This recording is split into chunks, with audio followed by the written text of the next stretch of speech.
Vozes que o ouvido humano não alcança, mas que o rastro digital eterniza. Sussurros viscerais captados em frequências de morte, os chamados EVP. É este o batismo de sangue de quem ousa invadir o silêncio opressivo que habita o topo da Serra de Santa Justa. Lá, o pinhal fecha-se como uma garganta, que tenta sufocar um segredo de granito e betão armado. 6 pisos de agonia, janelas escancaradas como bocas que gritam sem som, corredores onde 350 almas foram esquecidas e de onde muitas jamais saíram, o Sanatório de Montalto, ou como o medo o batizou, o Sanatório de Valongo. Quem entra não sente o mofo ou a ruína, sente o peso, um silêncio que pulsa. Não é a ausência de vida, é a presença física de algo que não conseguimos nomear, mas que nos observa de cada sombra vazia. Investigadores tentam explicar o inexplicável. Aparelhos registram palavras de quem já não tem pulmões para falar. Ninguém prova que é real, mas ninguém sobrevive àquele corredor sem duvidar da própria sanidade. O edifício nasceu para curar, mas tornou-se um armazém de cadáveres. Foi abandonado com uma pressa maldita, como se o país quisesse enterrar vivo um pecado que se recusa a morrer. Bem-vindos ao Arquivo Criminal. Para perceber o Sanatório de Valongo, é preciso perceber primeiro o que era a tuberculose em Portugal no início do século XX. Chamavam-lhe a peste branca, não pela cor, pelo efeito. Uma doença que entrava pelos pulmões, que consumia o corpo por dentro ao longo de meses ou anos, e que nos últimos estágios deixava o doente tão esgotado, tão desprovido de cor, que parecia feito de papel. A tuberculose não matava de repente, matava devagar, e enquanto matava, contagiava toda a gente à volta. No início do século XX, a tuberculose era uma das principais causas de morte em Portugal e na Europa. Nos bairros operários do Porto, nas comunidades mineiras à volta de Valongo e São Pedro da Cova, a doença varria famílias inteiras. Não havia antibiótico, não havia cura certa. Havia, na melhor das hipóteses, isolamento e ar puro. Era a teoria dominante. Tirar os doentes das cidades congestionadas, subir com eles para altitudes elevadas onde o ar fosse mais limpo, mais frio, mais rico em oxigênio, dar-lhes sol, dar-lhes descanso, dar-lhes tempo e, acima de tudo, separá-los do resto do mundo para que o resto do mundo não ficasse contaminado. Foi com esta lógica que Portugal construiu, de norte a sul, uma rede de sanatórios. Grandes edifícios, sempre em locais isolados, sempre em altitude, sempre afastados das cidades que serviam. Prisões confortáveis para pessoas que não tinham feito nada de errado.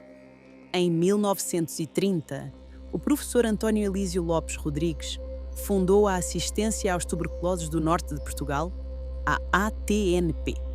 O objetivo era simples e urgente: criar na região norte uma estrutura capaz de tratar os doentes que as cidades do Porto, Valongo, Gondomar e Paredes iam produzindo às centenas. A família Sá doou o terreno. A localização foi escolhida com cuidado.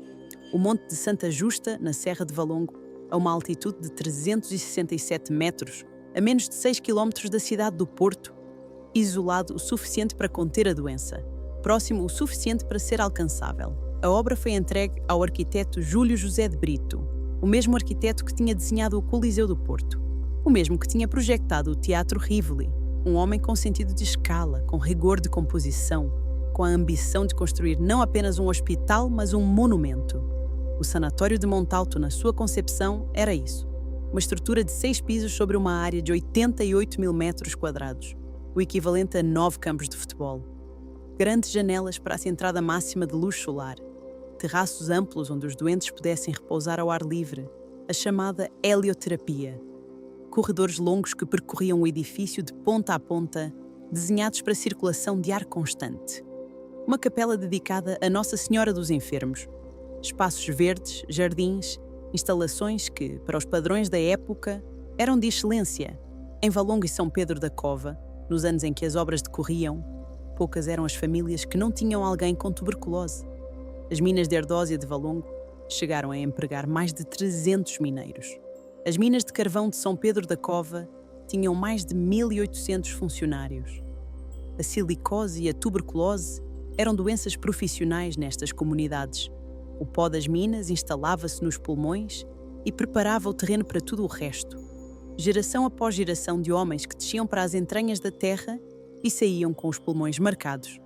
Para eles e para todos os outros da região norte, o sanatório de Montalto foi construído. As obras começaram em 1932. Deveriam ter levado alguns anos, levaram 26. A falta de financiamento foi a razão oficial. Quando o dinheiro chegava, as obras avançavam. Quando o dinheiro parava, as obras paravam. E nos anos em que Portugal vivia sob o Estado Novo, com os recursos controlados centralmente e a região norte frequentemente preterida em favor de Lisboa, o dinheiro demorava. Havia também oposição. A Companhia das Minas de São Pedro da Cova resistiu à construção durante anos porque o sanatório ia ser erguido dentro da zona destinada à exploração do carvão. Uma instalação hospitalar não era compatível com uma operação mineira ativa nas imediações. O conflito de interesses atrasou ainda mais o processo. Quando o Sanatório de Montalto abriu finalmente as suas portas, a 1º de novembro de 1958, era o último sanatório a ser inaugurado em Portugal. E o país tinha mudado. A medicina tinha mudado.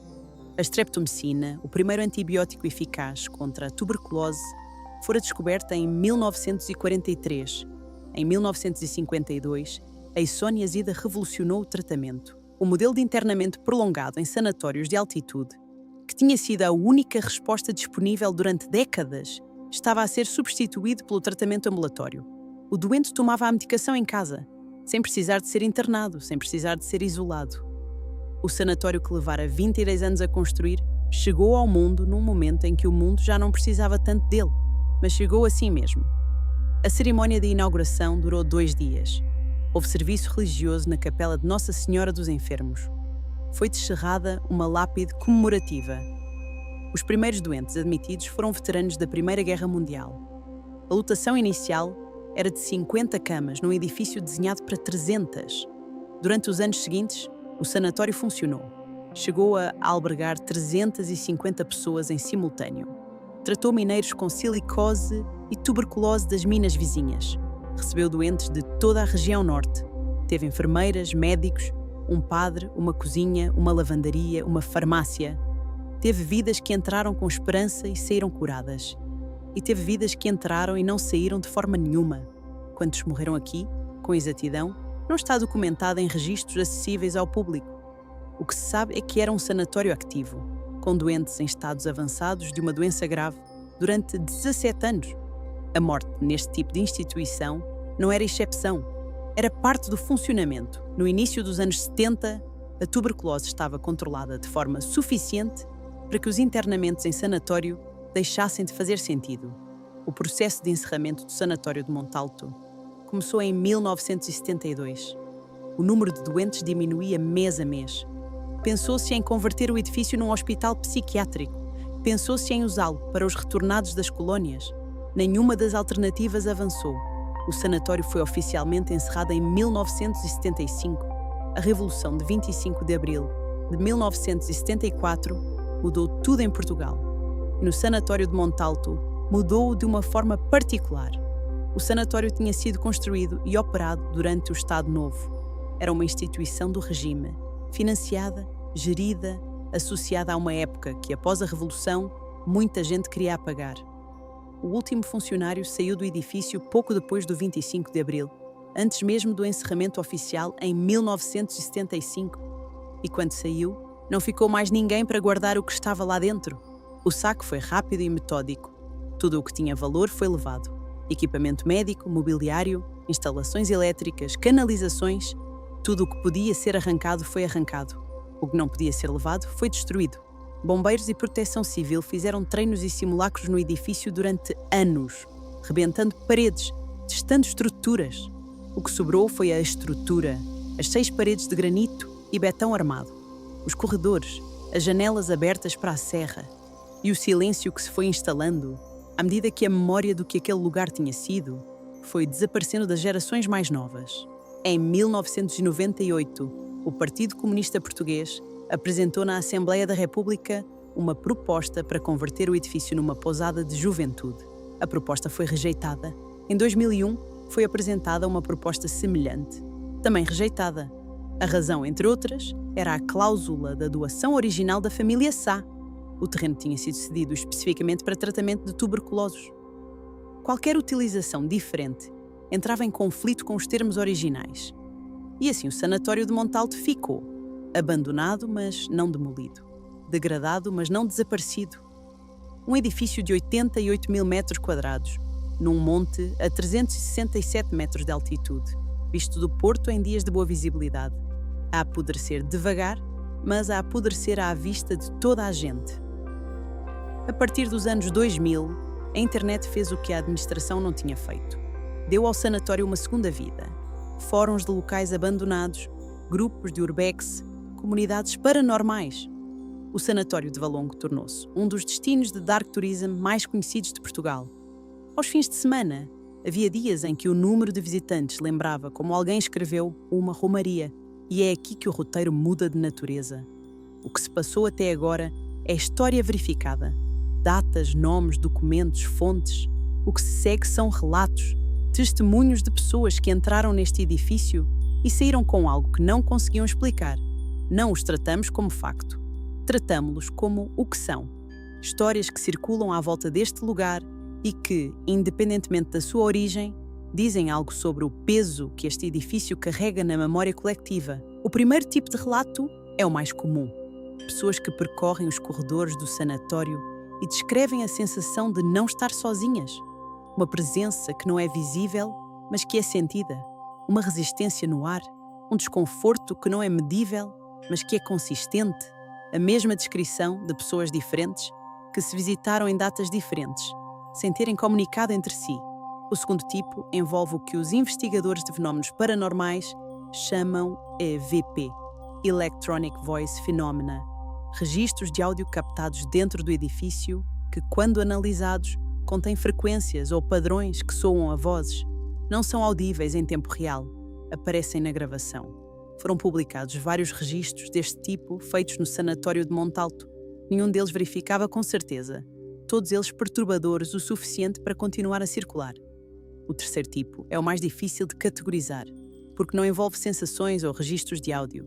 Envolve marcas físicas, reais, verificáveis. Quem visita o sanatório encontra, em determinadas salas, marcas de rituais, pentagramas desenhados no chão, círculos de velas derretidas, símbolos pintados nas paredes entre os grafites. Não são obra de adolescentes a brincar. Ou pelo menos não são apenas isso. A consistência dos símbolos, a recorrência em espaços específicos do edifício e o tipo de material usado sugerem rituais deliberados, repetidos ao longo do tempo. O que se passou nesses rituais, quem os fez e com que intenção não é conhecido. O que se sabe é que o lugar acumula este tipo de presença, a presença de pessoas que vieram deliberadamente a este edifício para fazer algo que não queriam fazer à luz do dia. Por que aqui? Esta é a pergunta que fica. Um edifício onde a morte foi presença constante, durante 17 anos. Onde centenas de pessoas viveram o período mais vulnerável das suas vidas, isoladas do mundo, separadas das famílias, entregues a um processo que às vezes curava e às vezes não. Onde a arquitetura foi desenhada para controlar o ar, controlar a luz, controlar o movimento dos doentes dentro de espaços definidos. Há uma teoria que circula entre os que estudam este tipo de lugares e que não é necessariamente sobrenatural na sua lógica. Os lugares onde aconteceu sofrimento intenso e repetido durante longos períodos de tempo ficam marcados por esse sofrimento de formas que não são completamente explicáveis. Não é preciso acreditar em fantasmas para aceitar que a memória de um lugar tem peso, que os corredores onde dezenas de pessoas percorreram os últimos meses das suas vidas carregam algo que os corredores de um hotel de luxo não carregam. E se for mais do que isso, se as vozes captadas nos registros de áudio forem de alguém, se as presenças sentidas nos corredores forem os ecos de pessoas que nunca conseguiram sair completamente, se a razão pela qual aquele lugar continua a atrair quem pratica rituais for precisamente porque quem pratica rituais sabe reconhecer energia acumulada, não sabemos responder a estas perguntas. Não é isso que o arquivo criminal faz. O que fazemos é apresentar o que existe, o que é fato, o que é relato e o que é a distância entre os dois, e deixar que cada um decida onde fica. O sanatório de Montalto existe hoje. Está de pé. 6 pisos de granito e betão armado na Serra de Santa Justa, a 367 metros de altitude, com vista para o porto, para o mar e, em dias límpidos, para a Vila do Conde. As janelas estão abertas, as paredes estão cobertas de grafitis que se sobrepõem a décadas de marcas. O último piso perdeu o tecto. A estrutura principal mantém-se, contra todas as expectativas, após mais de 50 anos de abandono. A ATN, a Assistência aos Tuberculosos do Norte de Portugal, ainda é proprietária do edifício. Nos últimos anos, a associação iniciou trabalhos de limpeza e vedação, emparedando algumas entradas, instalando gradeamentos, tentando organizar o acesso a um espaço que recebe visitantes de forma constante. A entidade reconhece que não tem meios para uma requalificação estrutural e que procura um investidor, público ou privado, que dê ao edifício um futuro concreto. Esse futuro está, por enquanto, suspenso, como tudo neste lugar. Em 2010, as minas de carvão de São Pedro da Cova, aquelas que tinham fornecido tantos dos pacientes do sanatório, aquelas cuja oposição tinha atrasado a construção, foram classificadas como monumento nacional. O passado industrial e o passado clínico da região estão agora preservados em registros oficiais, mesmo que os edifícios se degradem. Mas a classificação não mudou o que se sente quando se entra no sanatório de Montalto. Há uma escada que sobe pelos 6 pisos até ao último andar. No topo, o tecto abriu e o céu entrou. De lá se vê a serra, o porto ao fundo, o estuário do Douro e, em dias limpos, a linha do Atlântico. É um dos panoramas mais extraordinários da região norte de Portugal, acessível a qualquer pessoa que tenha coragem de subir. E ao descer, ao percorrer de novo os corredores que desceram, ao passar pelas portas arrancadas, pelas salas onde não ficou nada, excepto as paredes e o chão e o silêncio. É difícil não pensar nas pessoas que percorreram estes mesmos corredores há 60 anos, que olharam por estas mesmas janelas para este mesmo monte, que esperaram aqui, dia após dia, por uma melhoria que às vezes chegava e às vezes não. Foram tratados pela medicina da época com os recursos da época. Foram isolados porque a alternativa era contaminar toda a gente à volta.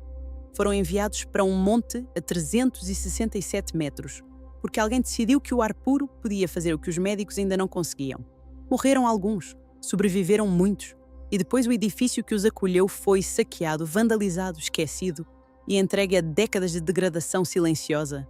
A última entrada visível de quem passa pelo sanatório hoje não é nenhum documento histórico. É um grafite numa das paredes do 3º piso, em letras grandes e irregulares, que diz simplesmente: alguém se lembra? Não sabemos quem escreveu, não sabemos quando, não sabemos se era uma pergunta sobre os doentes, sobre a história do lugar ou sobre outra coisa completamente diferente. Mas a pergunta ficou e o edifício continua de pé para a fazer. Apoie o nosso trabalho deixando o seu like e inscrevendo-se no canal. Compartilhe este vídeo com quem se interessa pelo lado obscuro da história. Este foi mais um caso do Arquivo Criminal. Até a próxima!